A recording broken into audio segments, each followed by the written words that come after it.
인류는 태양계를 벗어날 수 있을까요? 밤하늘을 올려다보며 저 멀리 반짝이는 별들 사이를 자유롭게 유영하는 상상을 해본 적이 있나요? 우리는 매일 아침 익숙한 길을 따라 출근하고 퇴근길에는 스마트폰으로 내비게이션을 켜서 최단 거리를 찾습니다. 우리에게 거리는 극복 가능한 대상이죠. 하지만 상상을 조금만 넓혀보겠습니다.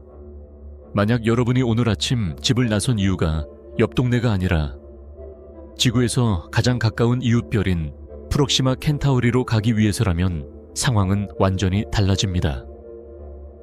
여러분이 지금 당장 인류가 만든 가장 빠른 비행체를 타고 출발한다고 해도 목적지에 도착했을 때 여러분은 이미 이 세상 사람이 아닐 확률이 높습니다. 아니, 여러분의 아들과 손자, 그리고 그 증손자까지도 우주선 안에서 생을 마감해야 할지도 모릅니다. 우리가 그토록 정복하고 싶어 하는 우주는 생각보다 훨씬 더 거대하고 인류에게 냉혹한 코즈믹 감옥과도 같기 때문입니다. 오늘 우리는 인류가 과연 이 거대한 감옥의 창살을 부수고 태양계 밖으로 나갈 수 있을지 그 처절하고도 치열한 도전의 기록을 따라가 보려 합니다. 인류가 제작한 물체 중 가장 멀리 간 보이저 1호는 40년 넘게 우주를 가로질러 현재 지구에서 약 230억 킬로미터 떨어진 곳에 있습니다. 숫자로 들으면 대단해 보이지만 우주적인 관점에서 보면 보이저 1호는 이제 겨우 태양계의 현관문을 나선 수준입니다. 만약 태양계를 우리가 사는 도시 하나라고 한다면 보이저 1호는 이제 막 집 앞 골목길을 빠져나온 셈입니다. 이 속도로 가장 가까운 별까지 가려면 앞으로 7만 년이라는 시간이 더 필요합니다. 인류가 문명을 세운 기간보다 훨씬 긴 시간이죠. 우리는 과연 이 압도적인 물리적 한계를 넘어서 성간 우주로 진출할 수 있을까요? 아니면 이 작은 행성에서 별을 바라만 보다 사라질 운명일까요? 우리가 태양계를 벗어나지 못하는 첫 번째 이유는 바로 거리가 주는 압박감입니다.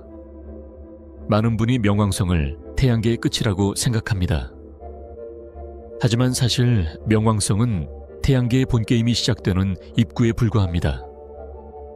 명왕 너머에는 카이퍼 벨트라는 얼음 덩어리들의 구역이 있고 그보다 훨씬 더 먼 곳에는 오르트 구름이라는 거대한 껍질이 태양계를 감싸고 있습니다. 태양의 중력이 미치는 진짜 끝자락인 이 오르트 구름까지 가는 데만 해도 현재의 기술로는 수천 년이 걸립니다. 상상해보세요. 아무리 속도를 높여도 끝이 보이지 않는 어둠 속을 수천 년 동안 달려야 한다는 사실을 말이죠. 이 거리의 장벽을 체감하기 위해 아주 쉬운 비유를 들어보겠습니다. 만약 태양을 지름 10cm의 사과라고 가정한다면 지구는 10m 떨어진 곳에 있는 모래알 하나입니다. 이 비유에서 명왕성은 약 400m 거리에 있습니다. 그렇다면 가장 가까운 별인 프록시마 켄타우리는 어디쯤 있을까요? 놀랍게도 약 2700km 밖에 있습니다. 서울에서 출발해 베트남 하노이까지 가야 별 하나를 만날 수 있다는 뜻입니다. 그 사이에는 아무것도 없는 텅 빈 공간뿐입니다.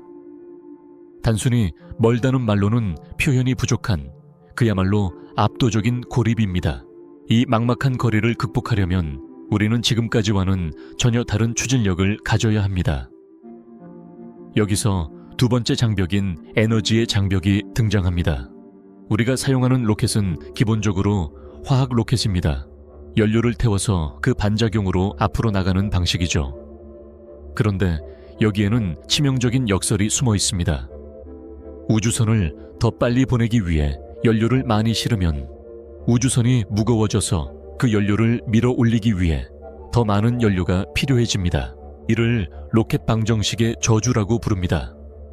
현재의 화학 로켓으로 성간 여행을 하려면 지구 전체의 질량보다 더 많은 연료를 실어야 한다는 계산이 나옵니다. 물리적으로 불가능한 일이죠. 그렇다면 대안은 없을까요?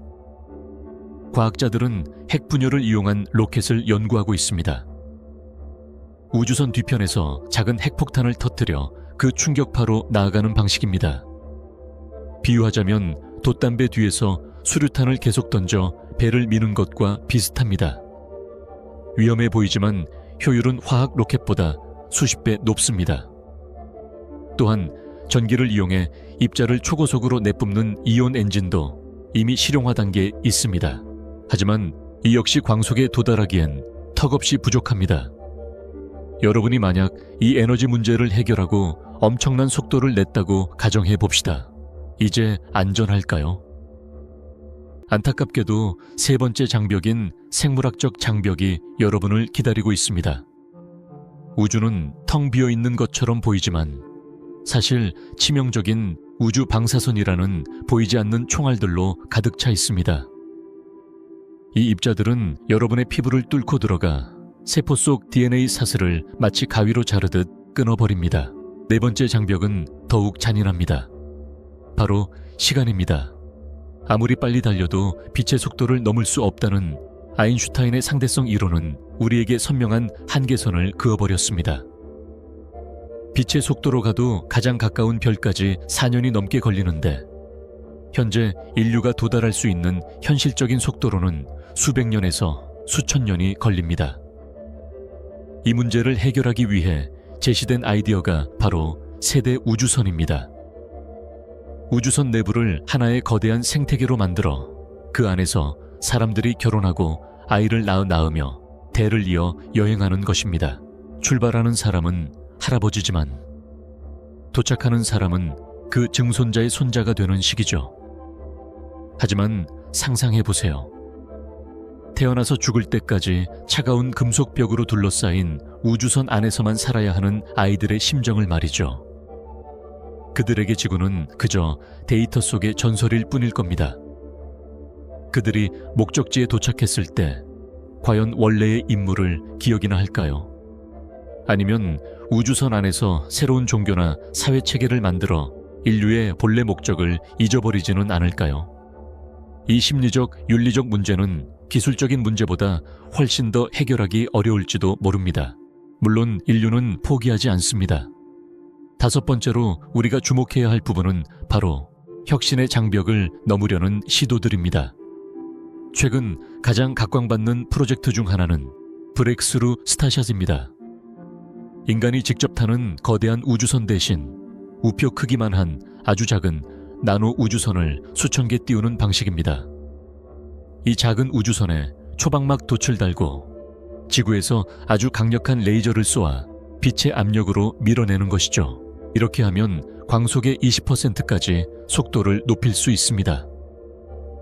이 계획이 성공한다면 프록시마 켄타우리까지 20년 만에 도착할 수 있습니다. 우리가 살아생전에 다른 별의 사진을 받아볼 수 있다는 뜻입니다. 더 나아가 미래에는 시공간 자체를 왜곡하여 목적지까지의 거리를 줄여버리는 워프 항법이나 물질과 반물질이 만날 때 발생하는 엄청난 에너지를 이용하는 반물질 엔진 같은 이론적인 연구도 계속되고 있습니다.